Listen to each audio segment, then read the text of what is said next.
ಗ್ಯಾರಂಟಿಗೆ ಹೊಸ ಅರ್ಜಿ ಸಿಡಿದೆದ್ದ ಕೇಸರಿ ನಾಯಕರು ಅಧಿಕಾರಕ್ಕೆ ಬರುವ ಹಪ್ಪಾಹಪ್ಪಿಗೆ ಗ್ಯಾರಂಟಿ ಘೋಷಣೆ ಮಾಡಿದ್ರು. ಪರಿಷ್ಕರಣೆ ನೆಪದಲ್ಲಿ ಕತ್ತರಿ ಹಾಕೋದು ಸರಿಯಲ್ಲ ಅನ್ನೋದಾಗಿ ವಿಜಯೇಂದ್ರ ಹೇಳಿದ್ದಾರೆ.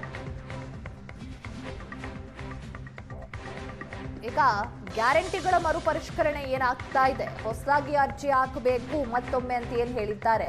ಈ ವಿಚಾರವಾಗಿ ಬಿಜೆಪಿ ನಾಯಕರು ಕಿಡಿಕಾರಿದ್ದಾರೆ. ಬಿಡದಿಯಲ್ಲಿ ರೈತರಿಂದ ಒತ್ತಾಯದಿಂದ ಭೂಮಿಯನ್ನ ಕಸಿಯುತ್ತಿದ್ದಾರೆ.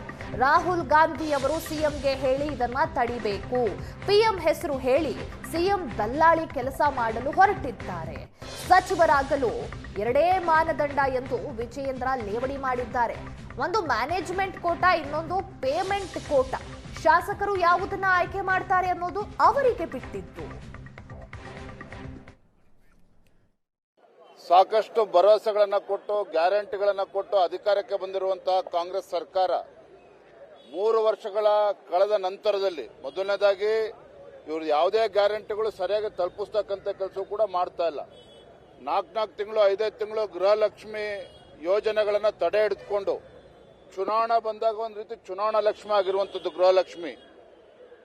ಇವತ್ತು ವಿದ್ಯಾರ್ಥಿಗಳಿಗೂ ಕೂಡ ಅನ್ಯಾಯ ಮಾಡ್ತಾ ಇದ್ದಾರೆ.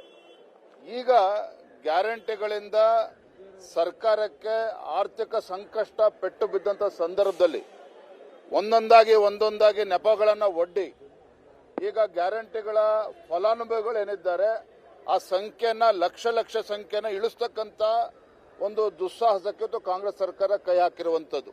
ಹಿಂದಿನ ಮುಖ್ಯಮಂತ್ರಿಗಳ ಹಣಕಾಸಿನ ಏನಿದ್ರು ಬಸವರಾಜ ರೆಡ್ಡಿ ಅವರು ಗ್ಯಾರಂಟಿಗಳಿಂದ ಇವತ್ತು ಆರ್ಥಿಕ ಸಂಕಷ್ಟದಲ್ಲಿ ಕರ್ನಾಟಕ ಸಿಲುಕಾಕೊಂಡಿದೆ ಅಂತ ಹೇಳ್ತಾ ಇದ್ದಾರೆ.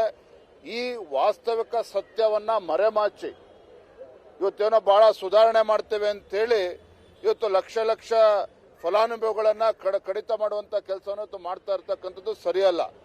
ಇವತ್ತು ಪ್ರಧಾನಮಂತ್ರಿಗಳ ಹೆಸರು ಹೇಳಿಕೊಂಡು ಇಲ್ಲಿ ದಲ್ಲಾಳಿತನ ಮಾಡೋದಕ್ಕೇನು ಕಾಂಗ್ರೆಸ್ ಸರ್ಕಾರ ಹೊರಟಿದೆ, ಇದಕ್ಕೆ ಭಾರತೀಯ ಜನತಾ ಪಾರ್ಟಿ ಬಿಡೋದಿಲ್ಲ. ರೈತರ ವಿಶ್ವಾಸಕ್ಕೆ ಏನ್ ಹೇಳ್ತದೆ, ಕೆಡಿಬಿ ರೂಲ್ಸ್ ಏನ್ ಹೇಳ್ತದೆ, 70-80% ರೈತರು ಒಪ್ಪಿಗೆ ಕೊಟ್ಟ ಮೇಲೆ ಭೂ ಸ್ವಾಧೀನ ಮಾಡಬೇಕಾಗಿರ್ತಕ್ಕಂಥದ್ದು.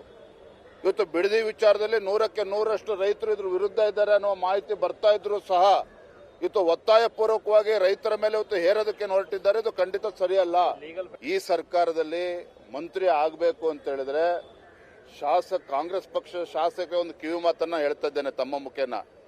ಇಲ್ಲಿ ಕರ್ನಾಟಕ ರಾಜ್ಯದಲ್ಲಿ ನೀವು ಕ್ಯಾಬಿನೆಟ್ಗೆ ಸೇರಬೇಕು ಅಂತ ಹೇಳಿದ್ರೆ 2 ಕೋಟಾ ಇರುವಂತದ್ದು. ಒಂದು ಮ್ಯಾನೇಜ್ಮೆಂಟ್ ಕೋಟಾ ಇದೆ, ಮತ್ತೊಂದು ಪೇಮೆಂಟ್ ಕೋಟಾ ಇದೆ.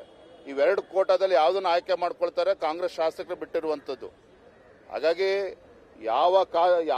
ಯಾರ್ಯಾರು ಮಂತ್ರಿಗಳು ಆಗಬೇಕು, ಯಾವ ಖಾತೆಗಳು ಬೇಕು, ಖಾತೆಗಳು ಸಿಕ್ಕ ಮೇಲೆ ಯಾವ ಜಿಲ್ಲೆ ಉಸ್ತುವಾರಿಗಳು ಬೇಕು, ಮುಂಚೆನೆ ಕೂತು ತೀರ್ಮಾನ ಮಾಡಿ ಅದಕ್ಕೇನು ಬೆಲೆ ಕಟ್ಟಬೇಕು ಅದು ಕಟ್ಟಿ ಆಮೇಲೆ ಮಂತ್ರಿಮಂಡಲಕ್ಕೆ ಹೋಗಬೇಕು ಅಂತೇಳಿ ರಾಜ್ಯದ ಜನರ ಪರವಾಗಿ ನಾನು ಕೇಳ್ಕೊಳ್ತೇನೆ.